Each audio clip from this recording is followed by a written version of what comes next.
এই ট্রেনে করে আমরা চলে যাব বাংলাদেশের প্রাচীন জনপদ ভাটি বাংলার রাজধানী খ্যাত নেত্রকোনা জেলার মোহনগঞ্জ উপজেলায়।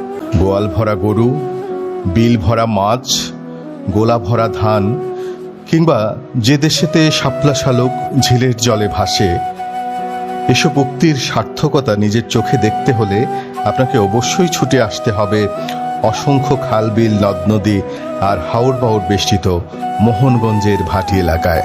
মোহন সাহা নামে একজন স্বনামধন্য ব্যবসায়ীর নামে এই উপজেলার নাম হয় মোহনগঞ্জ।